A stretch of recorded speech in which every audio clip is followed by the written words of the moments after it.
नमस्कार।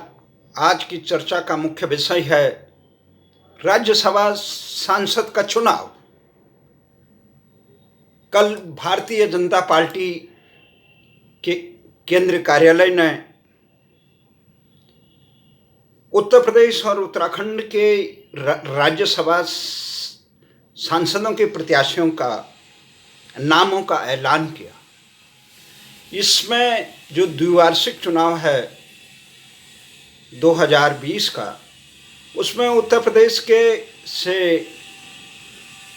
8 नाम भेजे गए, जिनमें वर्तमान कैबिनेट मंत्री हरदीप सिंह पुरी, अरुण सिंह, हरिद्वार दुबे, उत्तर प्रदेश पुलिस के पूर्व प्रमुख बृजलाल, नीरज और पूर्व प्रधानमंत्री चंद्रशेखर के सुपुत्र नीरज शेखर, और उसके बाद गीता साक्य और BL वर्मा और श्रीमती सीमा द्विवेदी, ये नाम उत्तर प्रदेश से हैं। भारतीय जनता पार्टी ने अपने 8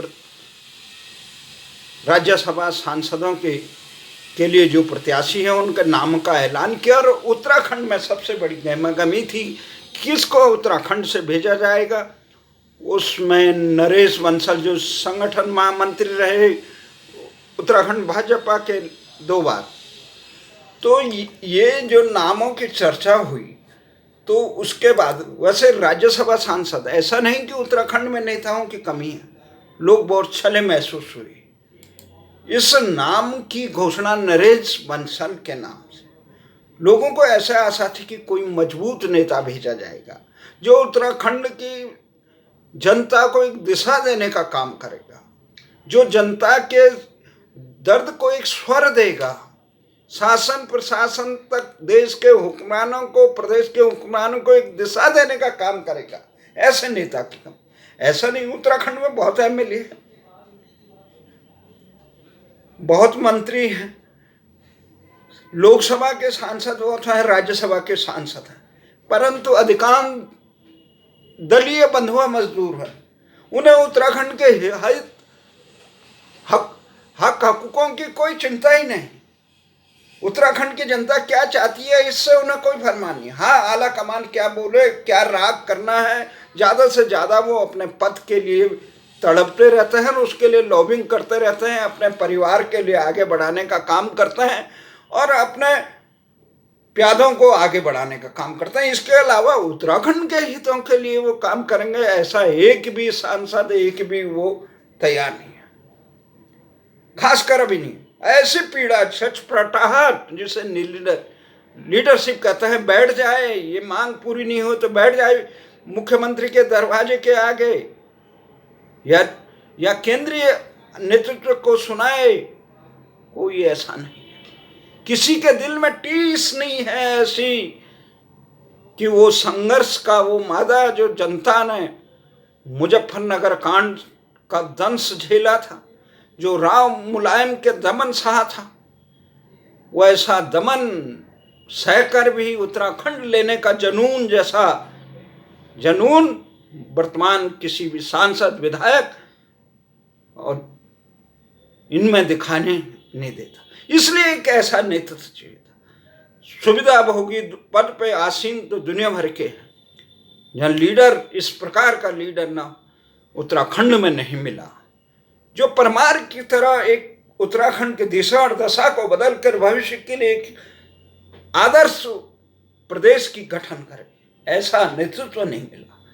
तो उसी पे एक छटपटाहट थी, जिसे कहा था कभी सुषमा तो कभी चतुर्वेदी तो कभी राज बब्बर, पर अब थोपे जाएंगे नरेश बंसल, जिनका उत्तराखंड से नहीं है कोई सरोकार, वही बनेंगे उत्तराखंड से राज्यसभा के सांसद।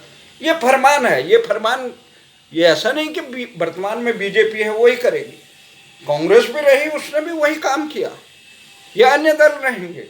ये दलीय सोच से ऊपर होके भारत की संविधान की भावनाओं का सम्मान करते, जिसके लिए राज्यसभा ये उच्च सदन बनाया गया, और इस उच्च सदन की एक गरिमा है कि इसमें 245 सांसद रखे गए। लोकसभा से ऊपर एक विशेषज्ञ सदन है, ये दिशा देने वाला सदन है। इसमें राष्ट्रपति 12 सांसदों को अपने अपने क्षेत्र के दक्ष लोगों को नामित करते हैं, वो सरकार की सिफारिश पे करते हैं। और इस सांसद का कार्यकाल 6 साल का होता है, जबकि लोकसभा का केवल 5 साल का। बीच में सरकार गिर गई तो एक स्थायी सदन माना जाता है राज्यसभा को। इसमें बड़ी प्रतिभावान लोगों को, बुद्धिजीवी को, राष्ट्र के लिए समर्पित लोगों को, जिनका राष्ट्र के प्रति, समाज के प्रति सोच हो, उन लोगों को भेजा जाता है। और इसके 1/3 सांसद हर 2 साल में सेवानिवृत्त होते हैं। इतने महत्वपूर्ण चीज में किया जाता है। और भारतीय जनता पार्टी इस समय सत्तासीन है, 2/3 से ज्यादा बहुमत है, पूर्ण बहुमत है। वर्तमान मुख्यमंत्री पहला अभूतपूर्व मुख्यमंत्री है जिसके पास पूर्ण समर्थन है। बहुत अभूतपूर्व, नहीं तो अब तक समर्थनों की बैसाखियों से चलने वाली सरकारें और विद्रोह से त्रस्त नेता उन्हें अपने विद्रोहियों को ही मनाते रहते थे। और वर्तमान में जो भारतीय जनता पार्टी ने नाम भेजे थे, उनमें नाम थे अपने, एक विजय बहुगुणा का नाम था जो पूर्व मुख्यमंत्री रहे, हेमवती नंदन जो एक दिग्गज नेता रहे देश के, उनके सुपुत्र हैं। इसीलिए उनका सबसे बड़ी योग्यता ये रही कि वो हेमवती नंदन बहुगुणा के सुपुत्र रहे, जिनसे उत्तराखंड की जनता को भारी लगाव था।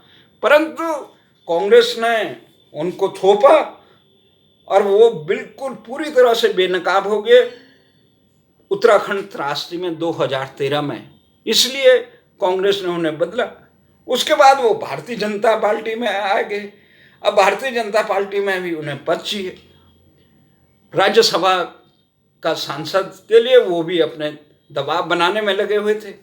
तो दबाव बनाने में तो पार्टी ने भी उनके वरिष्ठता को देके इस पैनल में दिया कि विजय बहुगुणा का नाम भेजा गया, राष्ट्रीय कार्यालय के सचिव महेंद्र पांडे जी का भी नाम भेजा गया, पूर्व प्रांतीय महामंत्री जो जिनको टिकट दिया गया राज्यसभा का, नरेश बंसल का भी नाम भेजा गया, प्रांतीय उपाध्यक्ष अनिल गोयल का भी नाम भेजा, और सबसे बल्लाज पासी का भी। बल्लाज पासी वो नाम था जिन्होंने उत्तराखंड के हकों में, जिस समय भारतीय जनता पार्टी के वरिष्ठ नेता मदन लाल खुराना अकालियों के सुर मिला रहे थे उधम सिंह नगर के मामले में उत्तराखंड से अलग करने के लिए, तो उस समय बल्लाज पासी ने उत्तराखंड के साथ मजबूती से खड़े होने का काम किया। उनका भी नाम था, पर बंसल को टिकट दिया गया। उत्तराखंड की जनता चाहती थी कि इस प्रकार का नाम जाए जो उत्तराखंड के सरोकार। ये उपरोक्त नाम जितने हैं, उत्तराखंड के जितने सांसद, जनता सबसे त्रस्त है उत्तराखंड के दर्द को कोई स्वर देना। चाहे राज्य के चहुमुखी विकास के लिए गैरसैंण को राजधानी बनाने वाली बात हो, इसमें इन लोगों का कहीं स्वर नहीं है मजबूती से। इसके बाद उत्तराखंड में जो मुजफ्फरनगर कांड के अभियुक्तों को दंडित करने में उत्तराखंड की वर्तमान तमाम सरकारें जो 20 साल की, वो बिल्कुल बेनकाब रही।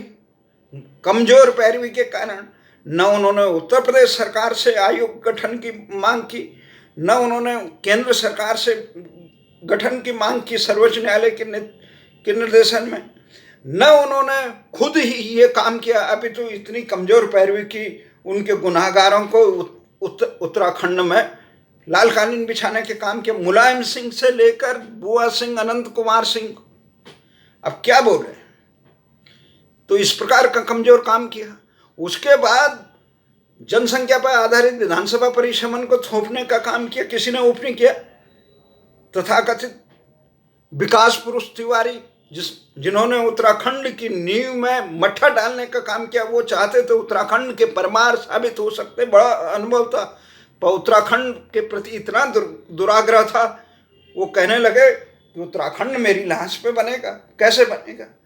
तो अब उसके बाद जब गठन हुआ तो कांग्रेस के इतने नेतृत्व इतना दिशाहीन कि उसी व्यक्ति को थोप दिया, और वो व्यक्ति भी इतना पदलोलुप कि वो जिसको उसने वो चाहता ही नहीं था, जिसका विरोध किया, उसी का मुख्यमंत्री बन गया।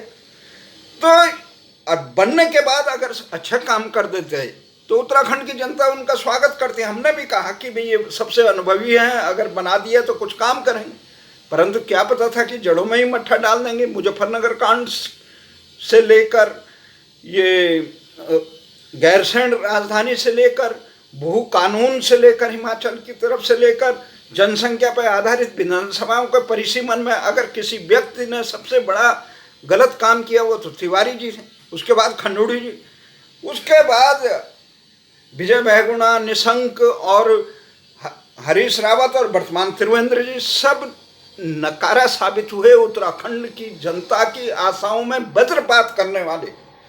तो एक नेता चाहिए था, उस नेता की कमी सबसे पहले महसूस हुई जब उत्तर प्रदेश में विधानसभा में राज्य पुनर्गठन विधेयक रखा गया था। उत्तराखंड के हकों पर अंकुश लगाने वाला विधेयक था। गंगा यमुना वो वहाँ के पानी के वहाँ के संसाधनों पे वो उसमें केवल 19 विधायक रहे थे। उन विधायकों में केवल मुन्ना सिंह चौहान आवाज उठाता, बाकी नकारे साबित हो गए।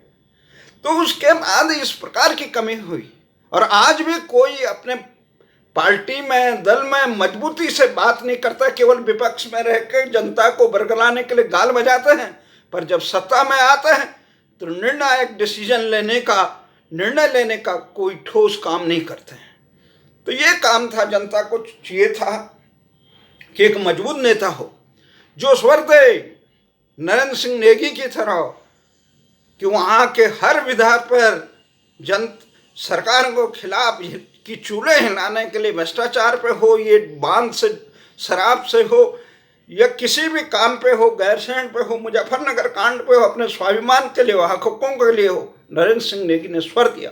ऐसे व्यक्ति को भेजना चाहिए था, उससे लोकतंत्र मजबूत होता है, जन आस्थाएं मजबूत होती, परंतु भेज दिए ऐसे जय हे गाने वाले लोग, जिससे न लोकतंत्र मजबूत होगा न जनता के दुख दर्दों का उजागर होगा। तो यही आशा थी, परंतु इस आशा में वर्तमान भारतीय जनता पार्टी भी कांग्रेस की तरह बिल्कुल बेनकाब साबित हुई।